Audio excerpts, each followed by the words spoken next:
What is up, everybody? Welcome back to the Eclectic Beard. So this go around, we'll be taking a look at UK gun laws explained.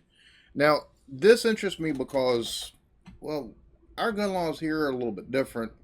And, yeah, there's been a few comments on some videos of mine about the gun laws here. Now, we have the Second Amendment, the right to bear arms, and that's interpreted a bunch of different ways in this country. Which the interpretation really runs a lot of times afoul of what the original intent of the Second Amendment was. People think because it says well-regulated militia that regulations on guns here, hey, it's provided right there. But what they don't understand is back then a well-regulated militia was basically people, you can own guns so that way if your country needs to pull you into service, you can have a gun that's in working condition, which is the well-regulated part, to actually fight for, or as was said by Jefferson, against in aspects of fighting tyranny from the government. So there's a lot of guns. Everybody thinks that over here it's just like the wild, wild west. We've got 360 million citizens. We've got 80 million legal gun owners. Now, there's a lot more guns here than there are people, which leads to a lot of black market gun sales, unfortunately. It's kind of like the prohibition of anything. It doesn't exactly just get rid of it. So, you know, everybody, things are a lot more complicated whereas gun laws are concerned here, because everybody thinks anybody can go get a gun. When that's not the case, you've got background checks and things of that nature that are required before you actually get a gun. That's just the way it is. You got school shootings, kids taking and using their parents' guns, or having somebody that already has a gun buying the gun for them. So we do have a lot of things that theoretically could be improved, and probably should. It really should be improved as far as how people are able to take and get guns. So my thing is, what are the gun laws over there? Because I know it's not a gun culture at all, and I know there's some massive differences. So I wanted to take a look at this. So let's go ahead and get into it. Guns are heavily restricted in the UK, but contrary to what many people believe, including many Brits, owning a firearm is not illegal. On average, Britain has 6.5 guns per 100 people, compared to the USA, which has 101 guns per 100 people, according to the Small Arms Survey. And see that, yeah, definitely, like I said, there's more guns than there are people here. I think it's estimated there's 365 million and 366 million people in this country, and, like, if I'm not mistaken, it's estimated there's almost 400 million guns in this country. Not all of them are here. Not all of them are legal, though. So, yeah. Unlike the Americans with the Second Amendment, gun ownership in the UK is a privilege, not a right. Whether or not this is the right approach is not up for debate in this video, but feel free to discuss it at length in the comments section. Firearms control in the UK is among the toughest in the world, and firearms offences continue to make up less than 0.2% of recorded crime. As you would expect, with such low gun ownership, gun-related deaths are incredibly rare. According to the Geneva Declaration of Armed Violence and Development, it stands at 1 death per million people per year. The UK population is around about 56 million people, and that only adds up to around 50 to 60 gun homicides annually. And I know the last time I took and checked, there's like over 65 million people in the UK now. So that number's, you know, this has to be a little bit older of a video. But still, again, I'm sure those numbers probably stand somewhere very similar. So the rules around gun ownership can vary depending on where you are in the UK, particularly in Northern Ireland, where due to the Good Friday Agreement the laws are much less restrictive and over 5% of the population own a firearm, though these gun owners are not permitted to transport their weapons to mainland Britain. So who, in general, can obtain a firearm? To possess or purchase a firearm, an individual in the UK must be assessed as not posing a threat to public safety by the police, who act as the licensing authority. In addition, the individual must have a good reason to own a firearm and be able to demonstrate to the licensing authority that they... So what are the... See, this is something I have to take a look even further into. So what are the quantifiers or qualifiers for not being a threat to public safety? So that's something that's... What's the qualifications on that? What's the qualification on being like, oh, okay. So not only that, though, having to have a reason. Have a good reason to own a firearm and be able to demonstrate to the licensing authority that they require their firearm for work, sport or leisure on a regular legitimate basis, such as being a member of a target shooting club. The reason the police are the licensing authority is because they possess local information that helps inform their judgment, and discretion over what constitutes a good reason is often left up to chief officers. Work, sport, or leisure? Sport would be like hunting. Or, yeah, it's pretty much, it'd be hunting. Pretty much. That or it...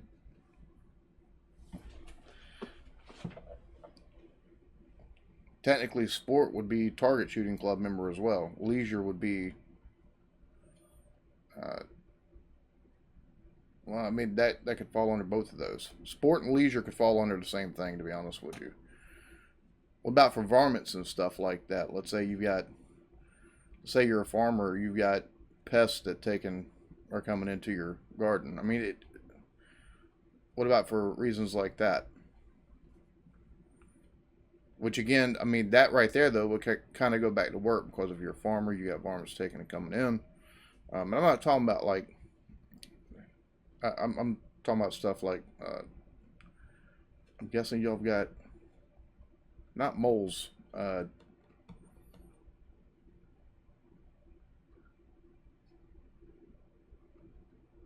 have to have something similar to a prairie dog or something like that. Something that can burrow. That's kind of what I'm talking about. Of course, I don't know if you've got wolves over there. If y'all got wolves over there, that'd be another thing too. Well, I say that here.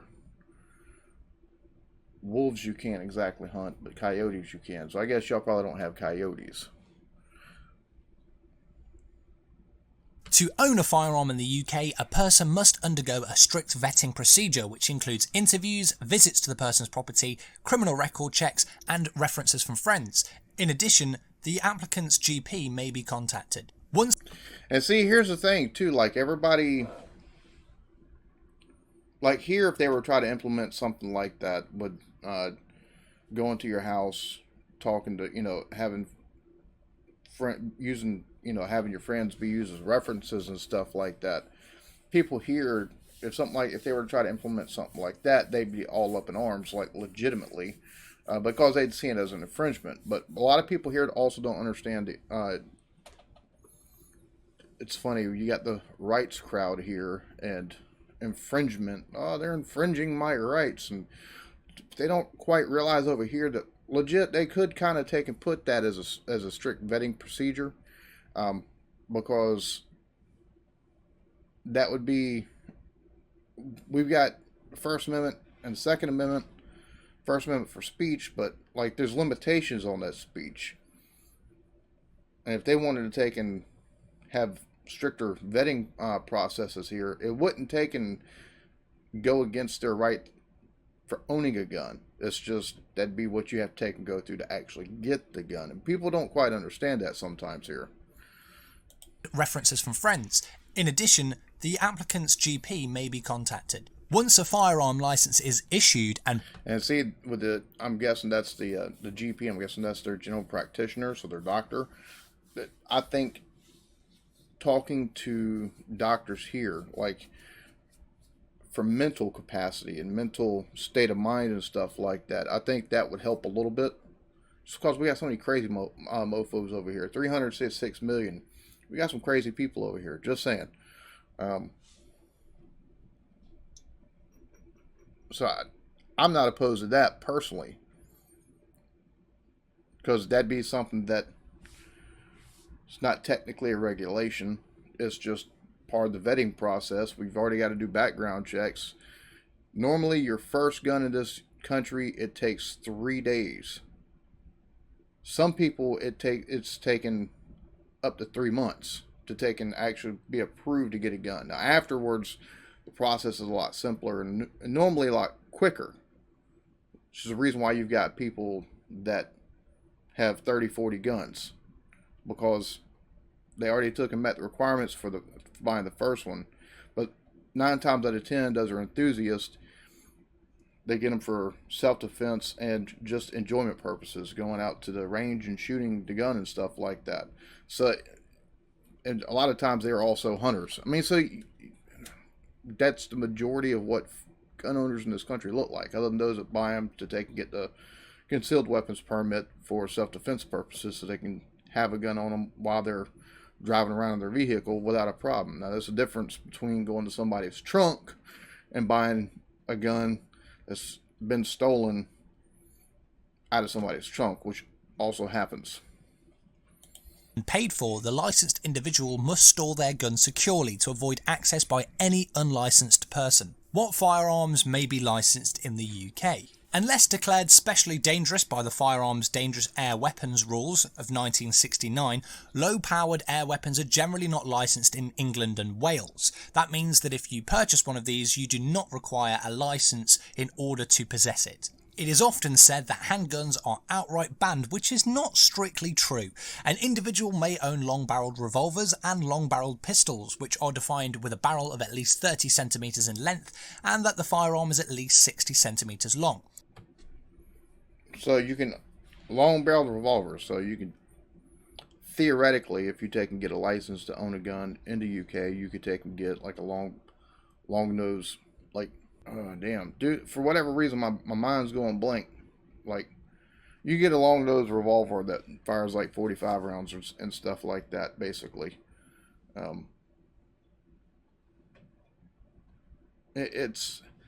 I find that interesting that you can only get like long barrel revolvers, long barrel pistols. I mean, I guess if you could take and find a 9mm, it's got a longer barrel on it, meets those justifications. Which, with those specifications, I mean, technically, if you get a license to take and own a gun and you're able to take and buy one, you can get a Desert Eagle, which is a 50 cal handgun. They've got longer barrels. They've got to. Long-barreled single-shot firearms of any caliber and semi-automatic pistols of 22 rimfire caliber. So yeah, and 22 rimfire, that makes sense. Are permitted with a firearm certificate. Those that do not meet these criteria would be considered a pistol in UK law and are effectively banned, with the exception of muzzle-loading pistols, including muzzle-loading revolvers, which are permitted as long as they meet the criteria set forth in the regulations. All of the pistols are prohibited in Great Britain. So, muzzle-loading rifles, black powder. Shotguns are legal on a shotgun certificate as long as they can't hold more than 3 shotgun shells, including the one in the chamber, if it's a pump action or semi-automatic shotgun. It's funny because you're allowed, people that own shotguns here, like if they use them to go dove hunting and stuff like that, you've got to take and have you got to have a tube put into your, that you can put into your gun, so you can't have more than 3 at a time. More than 3 rounds in it at a time while you're hunting like dove and quail and stuff like that a lot of times. It's interesting that that's one of the, like if you have a shotgun certificate there, you can't have one that can hold more than 3. However, shotguns with a detachable magazine or larger fixed magazine are still permitted, but you'll have to obtain a Section 1 firearm certificate. Rifles are also permitted. These are defined by UK law as a rifled firearm with a barrel longer than 30 centimeters or 12 inches, and a total length of the rifle must be longer than 60 centimeters or 24 inches, and it must also not fall under the classification of a long barrel revolver or pistol. Rifles are permitted in any caliber size as long as it doesn't meet the definition of self-loading or pump action. Semi-automatic or pump action rifles are only permitted at a 22 rimfire caliber. So you would have to, okay, so except where it meets the definition of self-loading, semi-automatic, or pump action. So it'd have to be bolt or single shot. Okay.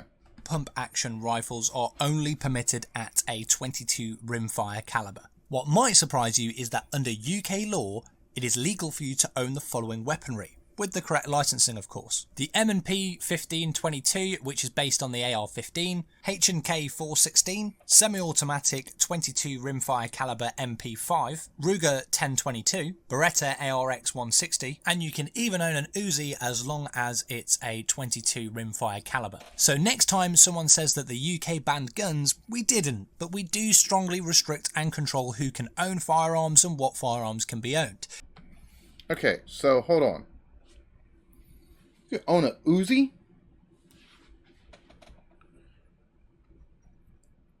That's pretty interesting that you can own an Uzi. Okay.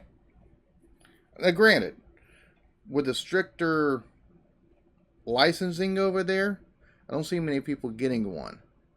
Just saying. They'd probably be like, why do you need this exactly? I can. You tell somebody around here you want an Uzi, you might raise a few eyebrows. But, I mean, the AR-15, everybody, it's, oh God, here in this country, the AR-15 is, oh my God, it's a weapon of mass destruction. No, no. They're semi-automatic, 223 caliber, which is just barely more powerful. It's varmint rifle. 223 caliber is a varmint rifle. That's what AR-15.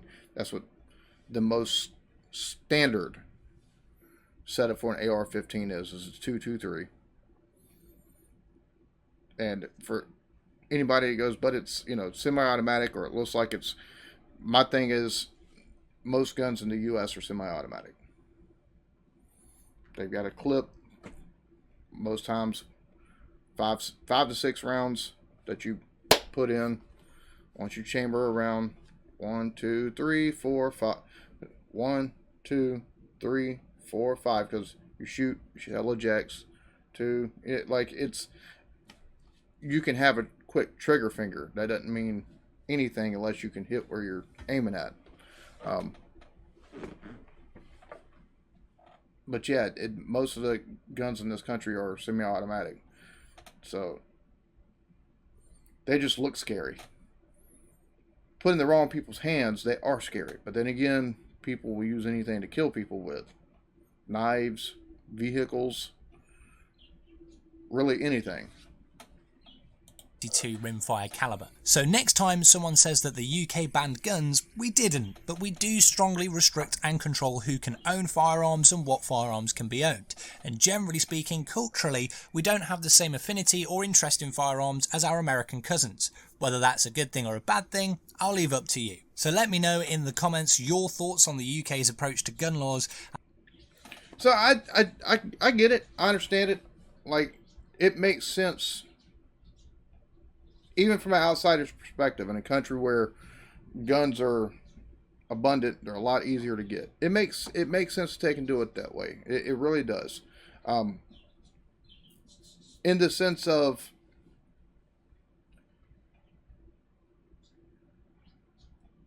it makes sense to take and be kind of that stringent. Now, as far as having to have a reason, that part, that's. But then again,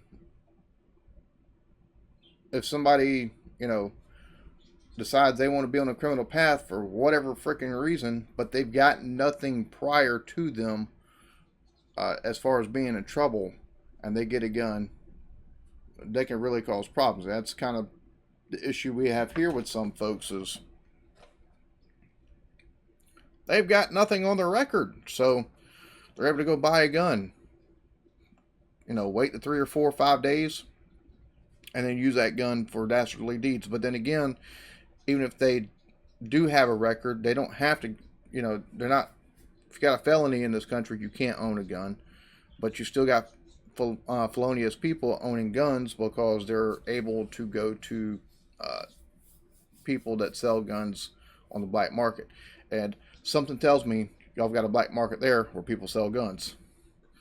Um, Probably people that are into some nefarious activities. But it kind of does make sense in a way. You don't want, especially y'all's governments is set up different than ours. So I can see you wanting to take and limit the ownership of guns. Do I agree with it? It makes sense. Here I don't think it will work, especially something like that wouldn't work, especially considering the fact that we were given the right to own guns. Like, it's not a privilege, it's a right over here. And they look at it as a means to defend yourself, a means to provide food for your family, and it means that if needed, you can be called upon to take and fight for your country or against your government in cases of tyranny, which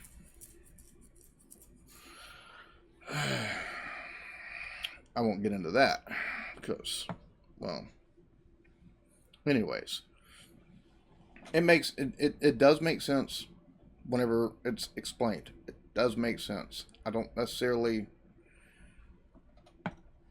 think it would work here. To be honest, it's one of those things where I think there's a difference in culture.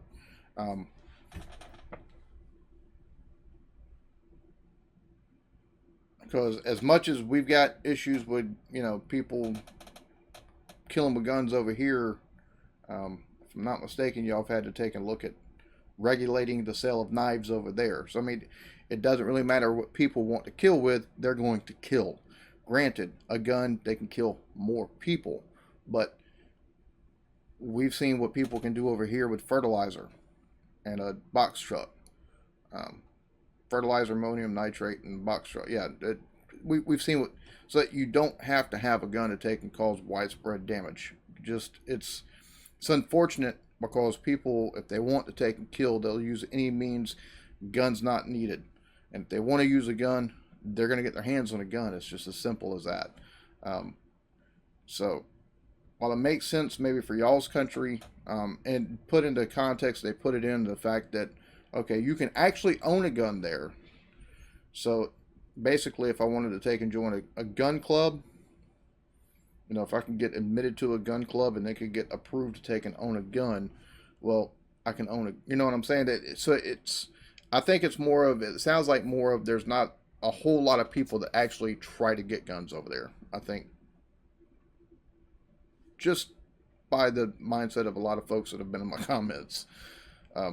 The fact that you can actually get them, and it's just, you got a couple of steps to go through. So, well, that was interesting. That was very interesting. And like I said, there's definitely a different mindset between over there and over here. Because like I said, over here, it's a right. It's not a privilege. It's a right. And it's a right for multiple different reasons. And people can go into whatever they want to in the comments on the Second Amendment and stuff like that.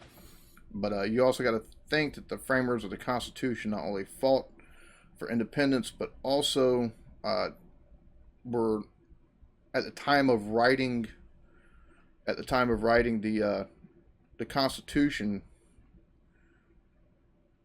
they were also aware of and watching what was going on, because at that point in time the French Revolution was going on. So they were also looking at and seeing what was going on over there, and they took everything into consideration. So that's the reason why those two things are really big reasons why they wrote the Second Amendment into the Constitution. You could read if you were interested, you could read passages, or you could read the Federalist Papers from that included writings and letters and stuff like that from Jefferson, Madison, Samuel Adams, John Adams, really prominent people at the time here in the U.S. And they get their thoughts on basically the reasons for all of the amendments in this country. I think it's one of the things that's kind of misinterpretations of the Second Amendment here in the U.S. It's one of the things that folks I've recommended numerous times to go read, because their reasoning for giving the Second Amendment, it's from all of them, is laid out, and it's at the, it makes sense. So Whether you agree with our laws or not, y'all's laws, I don't think really after looking, I don't really think that's overbearing at all. And I don't, you know, I think there's some things we could do as far as the background process that y'all do that we could implement over here that might deter somebody with nefarious intentions from actually attempting to. No, that's not saying they won't try to go the black market means. You're never going to take and get rid of a black market. Prohibition doesn't work. It just doesn't completely work. It might take and have a massive impact if implemented correctly, but it's still there. So y'all be good to each other. Love yourselves. Peace.